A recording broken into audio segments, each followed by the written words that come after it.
The sound of that gunshot still rings in my ears. One moment my daughter Lily was there, the next she was on the ground, blood spreading across her chest. Karen drove off with that smirk on her face, completely unaware of what she'd just done. She thought we were just regular folks. She had no idea she'd just shot the daughter of the county sheriff. That bullet lodged in Lily's heart would come back to haunt Karen in ways she never imagined. It was 2:17 in the afternoon on an ordinary Tuesday. I was sitting in the most boring budget meeting you could imagine, surrounded by spreadsheets and financial reports that suddenly meant absolutely nothing. "Sheriff Morrison," the dispatcher's voice crackled through my radio. "We've got a shooting. Corner of Maple and 5th Street. Female victim, gunshot wound to the chest area. Ambulance is already on the scene." My voice stayed steady, controlled. Years of training kicked in automatically. "What's the exact location?" But inside, my hands were gripping the edge of that conference table so hard my knuckles turned white. "Maple and 5th, sir," the dispatcher repeated. "The victim is described as a teenage girl. Multiple witnesses are reporting it was a road rage incident. Maple and 5th. My heart nearly stopped beating right there. That intersection was just 2 blocks from Lily's school, 2 blocks from where my daughter went to school every single day. "What's the victim's name?" I demanded, already pushing my chair back. "Sir, we don't have that information yet." I didn't wait to hear the rest. I was already running. Down the hallway, taking the stairs 2 at a time, bursting through the doors into the parking lot. My patrol car's engine roared to life, sirens wailing, lights flashing. My phone started ringing before I even pulled out of the parking lot. It was Rebecca, my wife. Her scream came through the speaker before I could even say hello. "They shot her, David! Oh God, they shot Lily!" Everything around me slowed down and sped up at the exact same time. The world tilted on its axis. "Where are you right now?" I managed to ask, my throat tight. "I'm in the ambulance with her. David, there's so much blood. Oh my God, there's so much blood. I can't stop it." "Stay with her, Rebecca. I'm on my way. I'll be there in minutes." I drove faster than I'd ever driven in my entire career. Every red light, every car in my way, they all blurred together. My mind kept racing back to Lily, my baby girl, just 16 years old, born with a serious heart defect that required 3 separate surgeries before she even turned 10. She'd been a fighter from her very first breath. The doctors had warned us so many times over the years. "Lily's heart is extremely fragile," they'd said. "You need to avoid stress at all costs. Avoid any kind of physical trauma. Another surgery might not even be possible given her condition." We'd been so careful with her, monitoring her health constantly, making sure she could live as normal a life as possible while keeping her safe from harm. And now someone had shot her, just shot her like she was nothing. When I reached the intersection, it looked like a war zone. Yellow police tape everywhere, patrol cars are blocking off the street, and blood, dark red blood staining the pavement where my daughter had fallen. Officer Martinez spotted me immediately. His face went completely pale. "Sheriff, I had no idea it was... Where is she?" I cut him off. "They rushed her to St. Mary's Hospital, sir." "But Sheriff, we need to tell you, the suspect fled the scene. However, we've got multiple witnesses. We have a license plate number. We're going to find whoever did this." Martinez hesitated, clearly uncomfortable with what he had to say next. "The witnesses identified her, sir. They say it was Karen Westfield. She lives over on Oakmont Drive in that fancy neighborhood. According to witnesses, there was some kind of traffic dispute. She pulled out a gun and..." Karen Westfield. The name hit me like a physical blow to the gut. Everyone in our county knew that name. Karen Westfield was the HOA president of Riverside Estates, one of the wealthiest neighborhoods in the area. She showed up at every single town council meeting, always complaining about something or other. But a shooter? Someone who would actually pull a gun on a teenager over a traffic disagreement? "Get me everything," I ordered. "Every witness statement, every piece of camera footage you can find. Locate her vehicle." I want her in custody within the next hour. Do you understand me? Yes, sir. Absolutely. I drove to St. Mary's Hospital with my hands shaking on the steering wheel. I tried calling Rebecca again. No answer. Of course, she couldn't answer. She was with Lily. She was focused on our daughter, as she should be. Please, God, I whispered. Please let my baby be okay. Please. I practically ran through those emergency room doors. The nurse at the front desk took one look at my uniform and my face and immediately understood. Sheriff Morrison, your wife is in trauma room 3. Your daughter is currently in surgery. Surgery. That single word echoed in my head like a death sentence. Rebecca was sitting in the waiting area, completely covered in blood. Our daughter's blood. Her hands were trembling uncontrollably. Her eyes stared at nothing, seeing something no mother should ever have to see. Rebecca. I knelt down right in front of her, taking her cold hands in mine. She looked up at me, and I watched something break inside her eyes. Something that might never be whole again. They shot her, David, right through the chest. She was just driving, just going to pick up her heart medication from the pharmacy like she does every month. This woman started screaming at her about cutting her off in traffic, and Lily apologized. Our sweet girl apologized, David, and that monster, that absolute monster, pulled out a gun and shot her through the car window. I held my wife while she sobbed. Other families in that waiting room were staring at us. Let them stare. I didn't care about anything except Lily. Where exactly was she hit? I asked quietly. Left side of her chest, close to her heart. Rebecca's voice cracked completely. The paramedic said, he told me the bullet is lodged near her heart. They can't remove it yet. Her heart can't handle that kind of trauma. David, what if her heart gives out? What if we lose our baby girl? We won't lose her. Lily's strong. She's always been strong. Her heart isn't strong. You know her heart isn't strong. The doctors said one more trauma, one more major stress on her heart, and she might... Rebecca couldn't finish that sentence. She didn't have to. Dr. Patel appeared in his surgical scrubs. He was Lily's cardiologist, the man who had performed 2 of her 3 heart surgeries. He knew her medical history better than anyone. Sheriff Morrison.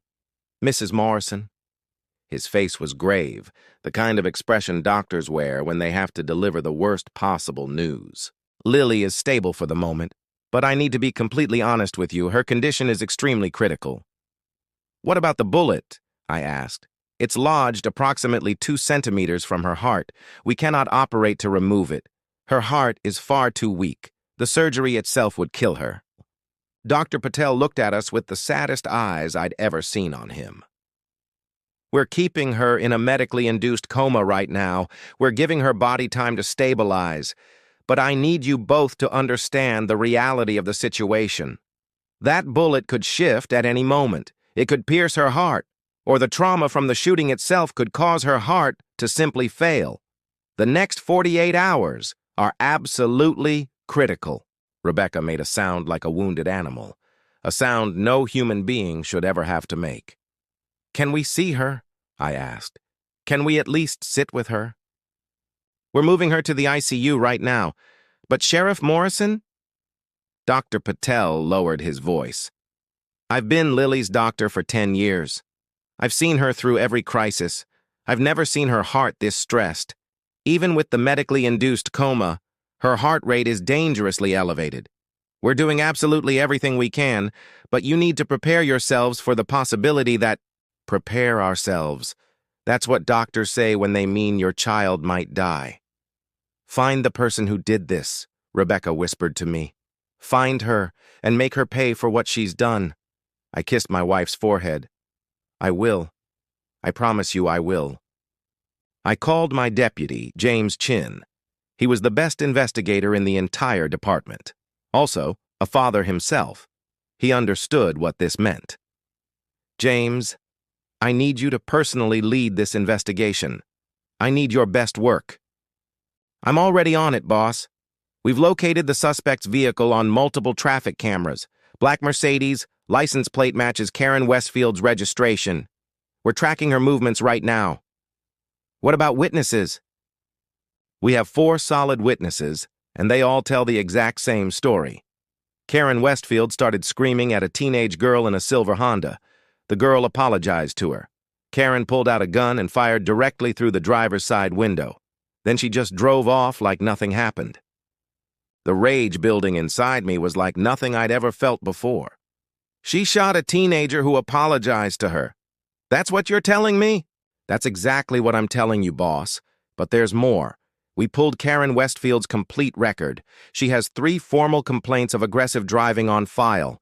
2 different neighbors have filed restraining orders against her. She has a documented history of serious anger issues. She's even been in court-ordered therapy for road rage incidents.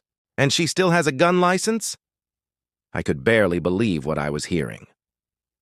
Licensed and completely legal, sir. She has a valid concealed carry permit. I wanted to scream. This woman had documented anger issues. People had filed restraining orders against her. And she could still legally carry a gun. And she'd used that gun to shoot my daughter. Where is she right now? Her car was spotted heading toward her residence. We have units moving into position as we speak. SWAT team is on standby if we need them. I'm coming out there. Boss, you can't. You're way too close to this case. Let us handle the arrest. James, that woman shot my daughter, my Lily. She's lying in a hospital bed in a coma with a bullet next to her heart. You honestly think I'm going to sit in a hospital room while you arrest her? There was a long silence on the phone. Then, understood, boss. But you stay back. You don't go near her during the arrest. Agreed? Agreed. I was lying. When I saw Karen Westfield face to face, I honestly didn't know what I was going to do. Riverside Estates. One of those fancy neighborhoods where every house looks like a mansion.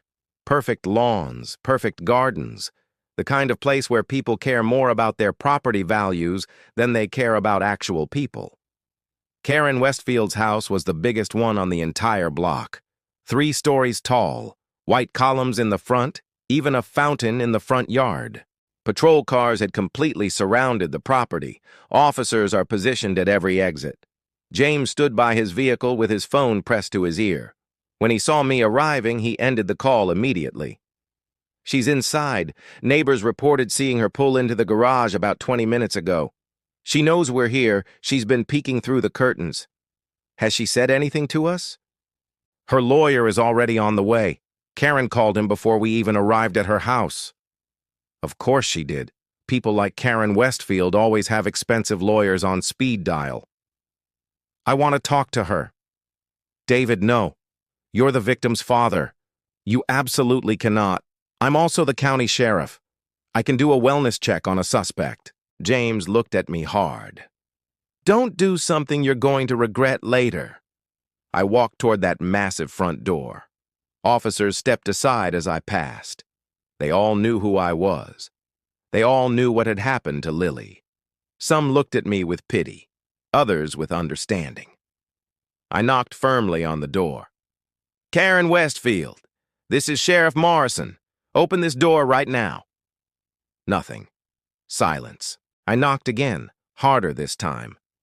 I know you're in there. Open this door immediately or we're coming in. The door cracked open just slightly. A woman's face appeared in the gap. Late 40s, perfectly styled blonde hair, makeup applied flawlessly, cold blue eyes that showed absolutely no emotion.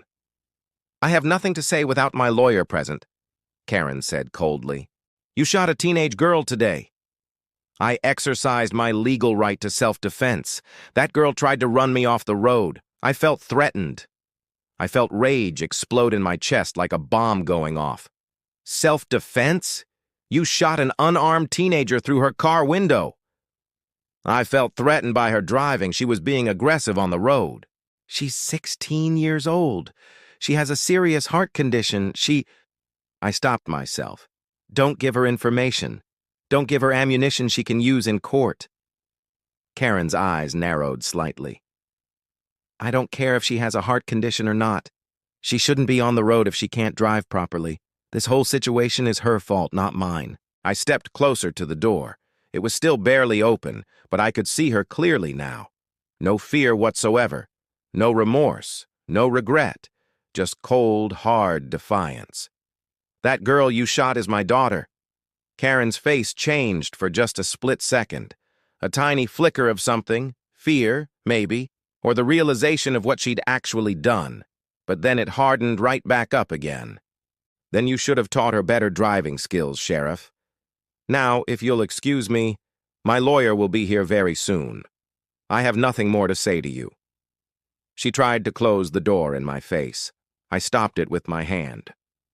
"Karen Westfield, you're under arrest for attempted murder, assault with a deadly weapon, and reckless endangerment. You have the right to remain silent. Anything you say—" "I'm not coming out until my lawyer arrives." "You don't get that choice. Officers!" James and two other officers moved in immediately. Karen tried to slam the door shut. They pushed through. Karen started screaming. "This is police brutality! I'm a citizen with rights! You can't just barge into my home like this!" "We have multiple eyewitnesses," James said calmly while handcuffing her.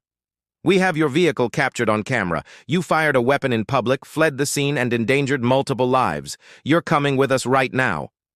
Karen fought. She screamed. She threatened lawsuits. She threatened to file complaints. She threatened to call the governor.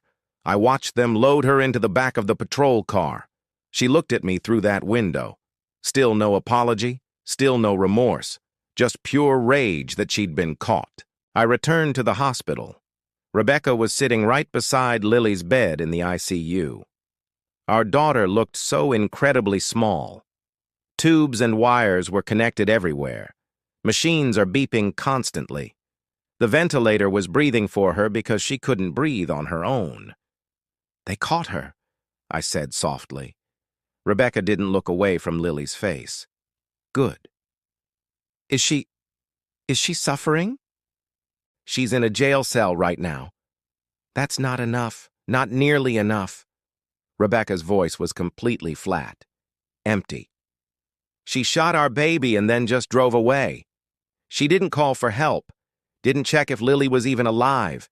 Just went home like absolutely nothing happened." I sat down beside my wife and took her hand in mine. Together we watched our daughter breathe. Or rather, we watched the machine breathe for her. "The doctor said we can talk to her," Rebecca whispered. "He said she might be able to hear us even in the coma. I've been talking to her for hours, telling her to fight, telling her to stay with us." I leaned close to Lily's ear. "Hey, baby girl, it's Dad. You need to wake up for us, okay? Mom and I are right here. We're not going anywhere. You're so strong, Lily. The strongest person I've ever known. Remember when you were 7 years old and you had that big surgery? The doctor said you'd be in the hospital for 2 weeks, but you fought so hard you came home in just 5 days. You can fight this too, sweetheart." No response. Just the steady beep of the heart monitor and the whoosh of the ventilator. "I arrested the woman who did this to you," I continued. "She's going to prison for a very long time. Justice is coming, Lily, but I need you to wake up to see it happen. I need you to be okay. Please, baby, please wake up for us." Still nothing but those machines. Rebecca and I stayed there all night long, holding Lily's hands, watching for any sign of improvement, any tiny indication that our daughter would survive this. Dr. Patel came in at 6 o'clock in the morning. "Her heart rate is still dangerously elevated. We're trying different medications, but her body is fighting us. The trauma was simply too severe. I'm sorry, but I need to tell you, if her condition doesn't show improvement in the next 24 hours, we might lose her." News of the shooting spread like wildfire. By morning, it was on every single local television channel. "Teen shot in road rage incident." "HOA president arrested for shooting." "Sheriff's daughter fights for life." My phone exploded with messages. Fellow officers, town officials, friends, complete strangers offering prayers and support. But one message caught my attention from a number I didn't recognize. "Sheriff Morrison, this is Angela Torres. I live in Riverside Estates, Karen Westfield's neighborhood. I need to talk to you about Karen. She's done this before. This isn't the first time. Please call me as soon as you can." I called her immediately. "Sheriff Morrison, thank you so much for calling me back." Angela's voice was shaking. "I saw the news about your daughter. I'm so sorry. But I had to reach out because Karen has threatened people with her gun before. Multiple times. What are you telling me?" 3 months ago, she pulled her gun on my husband during an HOA meeting. He had questioned her about some spending issues. She's been using HOA money for personal expenses. She got furious, pulled out her gun right there in front of everyone and waved it at him. She said she'd shoot him if he kept spreading lies about her. We were too scared to report it to the police. She's powerful in our community. She's made people's lives absolute hell for crossing her. My hands clenched into fists. "You're willing to testify to this in court?" "Yes, absolutely. And Sheriff, there are others. At least 5 other families have been threatened by Karen. With her gun, with lawsuits, with threats to destroy their lives. We've all been too afraid to speak up. But after what she did to your daughter, we can't stay silent anymore. I'll send an investigator to take your official statement today. Thank you for coming forward." "Sheriff, I'm praying for your daughter." I immediately called James. "We need to dig much deeper into Karen Westfield's background. Find everyone she's threatened, everyone she's terrorized. This wasn't just a one-time road rage incident. This is a clear pattern of behavior." "Already on it, boss." By that afternoon, we had official statements from 8 different people. 8 separate incidents in which Karen had pulled her gun and threatened someone.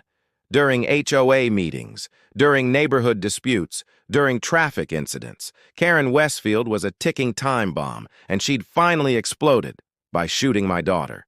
Karen posted bail. $500,000. She paid it like it was pocket change, like it meant nothing to her at all. Her lawyer held a press conference that evening. I watched it from Lily's hospital room, my jaw clenched so tight it hurt. "My client, Karen Westfield, is completely innocent," the lawyer said smoothly. "She acted purely in self-defense when an aggressive driver threatened her life. Ms. Westfield has a legal concealed carry permit. She is a responsible gun owner who feared for her safety. The driver, whose identity I won't mention out of respect, was driving recklessly and endangered Ms. Westfield's life. Any reasonable person in that situation would have acted to protect themselves." Reporters shouted questions over each other. "But witnesses say your client shot first." "Witnesses are often mistaken in high-stress situations.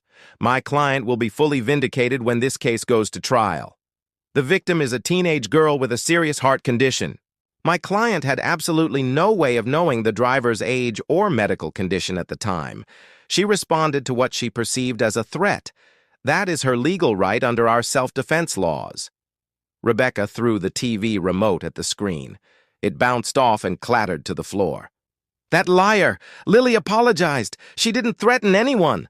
I turned off the television. "Don't listen to them. They're just doing their job, trying to defend their client. We have witnesses. We have solid evidence. Karen will go to prison." "Will she?" Rebecca's eyes filled with tears. "You heard him. Self-defense. What if she actually gets away with this? What if she walks free while our daughter—" Rebecca couldn't finish. I had the same fear eating at me. Karen was wealthy, well-connected. She'd already proven she could manipulate the legal system. But I was the county sheriff. I had resources too, and I would use every single one to make absolutely certain that justice was served. On day 3, something miraculous happened. Lily's eyes opened. Rebecca screamed for the doctor. Dr. Patel came running down the hallway. Nurses flooded into the room.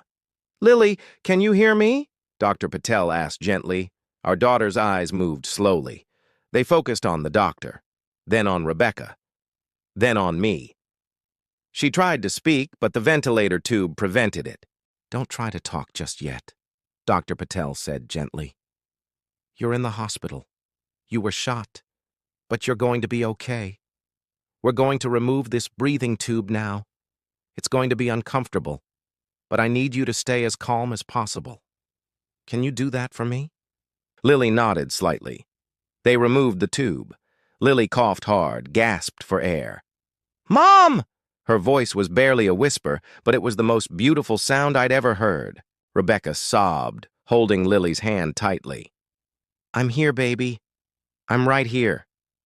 "Dad?" "Right here, Lily."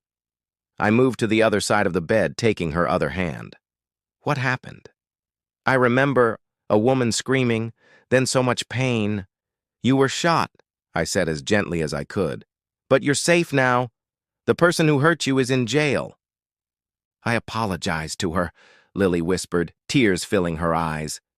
"She was so mad about the lane change. I said I was sorry. I was just trying to get to the pharmacy before it closed. I needed my heart medicine.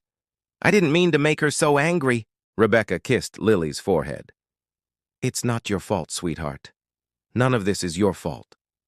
Dr. Patel examined Lily carefully, checking all her vital signs. "The bullet is still lodged very close to your heart. We can't remove it yet. Maybe we'll never be able to remove it. You'll need to be extremely careful from now on. No physical stress, no raising your heart rate too much. Lily, do you understand? Your heart is very fragile right now." "Will I die?" Lily asked, tears streaming down her face. "Not if we're very careful," Dr. Patel said carefully. "But this is extremely serious. You'll need constant monitoring for the rest of your life. The bullet could potentially shift. Your heart could fail. We're going to do everything possible to prevent that, but you need to be fully aware of the risks you're facing." My daughter, 16 years old, had just learned she'd live the rest of her life with a bullet lodged near her heart. A constant threat. A ticking time bomb inside her own chest. All because Karen Westfield couldn't control her anger for 5 seconds. James brought me a thick file folder. "You need to see all of this. Karen Westfield's complete history. Boss, it's worse than we even thought. 15 years ago, in a different county, arrested for assaulting a grocery store clerk over a coupon dispute. Charges were dropped. 12 years ago, a restraining order was filed by a neighbor. Karen had threatened to burn down their house over a property line dispute. She paid them off handsomely. Case closed. 8 years ago, fired from her job at a real estate company for threatening a client with a letter opener. The client chose not to press charges. 5 years ago, arrested for assaulting her ex-husband during divorce proceedings. He dropped the charges after she agreed to a generous divorce settlement. And recently, 8 separate incidents of pulling her gun on people. None of them was reported to the police until now. "She's gotten away with violence her entire adult life," James said quietly. "Money, threats, intimidation. She makes problems disappear." "Not this time," I said firmly. "We're charging her with attempted murder. With her history, no jury in the world will believe her self-defense claim." "Her lawyer is good, David. Really, really good. He's already arguing that all these past incidents are completely irrelevant. He's painting Karen as a victim of aggressive drivers and hostile neighbors." "Then we need to be better than good." 6 months later, Karen Westfield's trial finally began. Lily was there in a wheelchair. Dr. Patel didn't want her to attend at all, too stressful for her fragile heart. But Lily insisted on being there. "I need to face her," my daughter said firmly. "I need her to see what she did to me."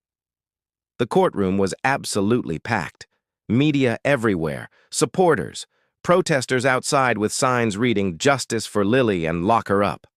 Karen walked in wearing an expensive designer suit, hair perfectly styled, makeup flawless.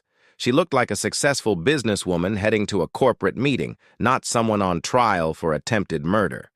She glanced at Lily once. No emotion, no remorse, just a cold, hard stare. Lily's hand found mine. She was shaking. I squeezed her hand gently, trying to give her strength. The trial lasted 3 full weeks. The prosecution presented witness after witness, each one telling the same story. Mrs. Chin, who saw everything. "Karen was screaming obscenities at this young girl. The girl said very politely, 'I'm sorry, I didn't see you.' Karen yelled, 'You stupid bitch!' pulled out a gun and shot her. Then she just drove away." Officer Martinez, first responder. The victim was still conscious when I arrived. She kept saying over and over, "I apologized. Why did she shoot me? I apologized." There was so much blood everywhere. Dr. Patel. The bullet is lodged 2 centimeters from Lily's heart. Removing it would almost certainly kill her. She will live the rest of her life, however long that may be, with this bullet inside her, with a constant threat of heart failure. Every single day is borrowed time for this young woman. Angela Torres and 7 others testified about Karen's past threats. The prosecution showed camera footage of Karen's car following Lily's car, showed the moment the gun appeared in Karen's window. But Karen's lawyer fought back hard. "My client is a respected community member, a successful businesswoman. She has no criminal record whatsoever. On that day, she feared for her life when an aggressive driver nearly caused a serious accident. She reacted to protect herself. That is not a crime, ladies and gentlemen. That is a survival instinct." He brought in an expensive expert witness who testified that Karen's response was completely reasonable given the perceived threat she faced. Then Karen herself took the stand, and she cried. Actually cried real tears. "I was absolutely terrified," Karen said, her voice shaking dramatically. "This car came out of nowhere, cutting me off so close I nearly crashed. I honked my horn. The driver, I had no idea it was a teenager. I just saw someone being incredibly reckless on the road. The driver kept going. I followed to try to get the license plate number so I could report this dangerous driving. Then the car stopped suddenly right in front of me. I honestly thought they were going to attack me. I've been carjacked before. I panicked completely. I pulled out my gun purely for protection, and it went off accidentally. I never meant to hurt anyone at all. It was all lies, every single word. But she sold it well. Some of the jury members actually looked sympathetic. Then it was the prosecution's turn. Maria Santos, the district attorney, stood up. "Ms. Westfield, you testified that the gun went off accidentally. Is that correct?" "Yes. That's correct." "Yet you fired through a closed car window. How does one accidentally fire through glass?" Karen hesitated. It was the panic. My finger slipped on the trigger." "I see. And after this supposed accident, you drove away. You didn't call 911, you didn't check on the victim, you went directly home. Is that correct?" "I was in complete shock." "So in shock that you called your lawyer before the police even arrived at the scene." Silence. "Miss Westfield, let's talk about your history. 8 people testified that you threatened them with your gun. Were those accidents too?" "Those are lies. Character assassination." "Are you calling Angela Torres a liar? A woman who has lived in your neighborhood for 10 years with absolutely no history of dishonesty?" "She's always hated me." "What about Mr. Peterson? Miss Liu? The Rodriguez family? All liars?" Karen's face turned red. The careful mask slipped. "Those people refused to follow the rules. They deserved—" She stopped, realized what she'd just said. Maria pounced. "They deserved what, Ms. Westfield? To be threatened? To fear for their lives?" "No, that's not what I meant. You just testified under oath that you've never threatened anyone. Yet now you're saying they deserved something. Which is it, Ms. Westfield?" Karen's lawyer objected loudly. The judge sustained it, but the damage was done. The jury saw the real Karen Westfield. Angry, entitled, dangerous. The jury deliberated for 2 days. Lily sat with us in the courthouse hallway the entire time. Her heart monitor beeped softly. She wore it constantly now. Any spike in heart rate, any stress at all, could be fatal. "What if they let her go?" Lily whispered. "What if they believe her lies?" "They won't," I said, praying desperately that I was right. Finally, the bailiff called us back. "The jury has reached a verdict." We filed back into that courtroom. Karen sat up straight, looking confident. Her lawyer whispered something to her. The judge spoke formally. "Has the jury reached a verdict?" The jury foreman stood up. "We have, Your Honor."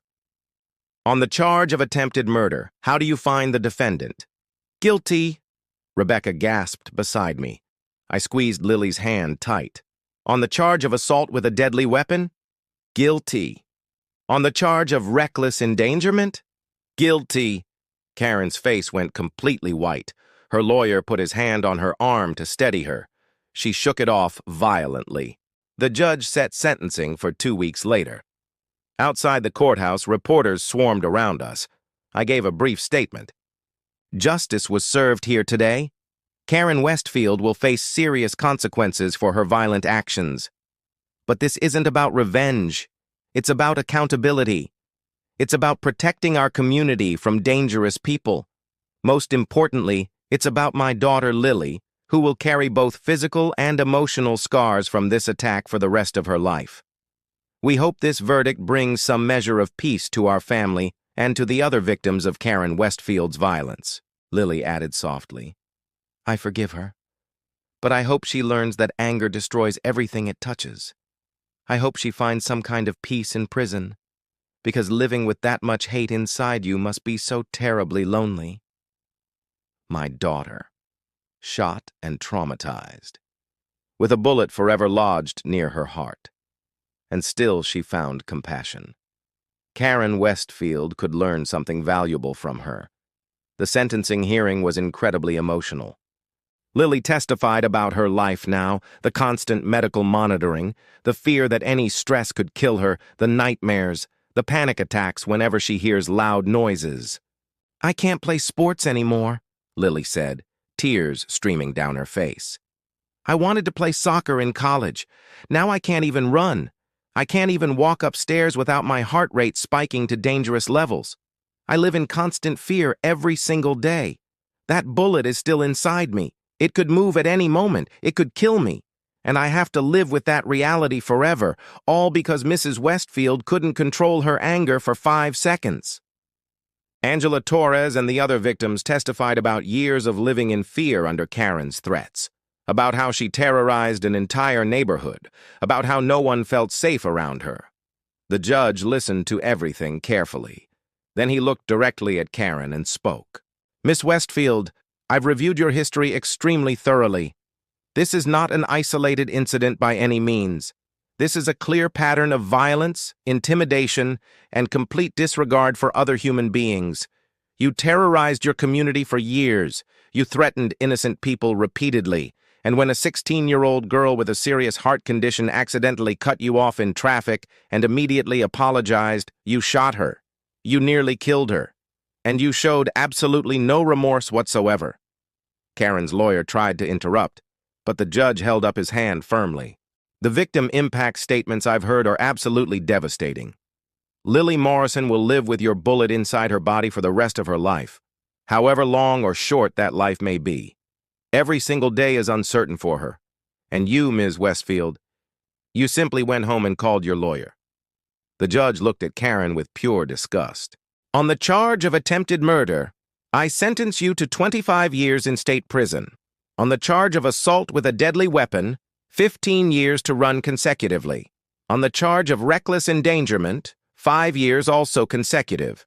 Total sentence, 45 years in prison. You will be eligible for parole only after serving 35 years. Karen was 48 years old. She would be 83 before she could even be considered for parole. She screamed. Actually screamed in that courtroom. This is wrong. I was defending myself. That girl ruined my entire life. The judge's voice turned ice cold. You ruined your own life, Miss Westfield. Officers, please remove her from my courtroom. They dragged Karen away, still screaming, still blaming everyone except herself. 2 years have passed since that terrible day.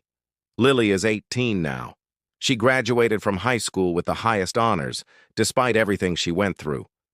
The bullet is still there, nestled right against her heart. It always will be.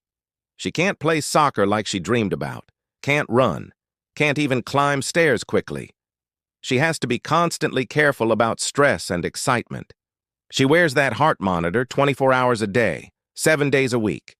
She lives with the knowledge that any day could potentially be her last. But she's alive. She's here with us. And she's thriving in ways we never imagined. She's studying to become a victim's advocate now.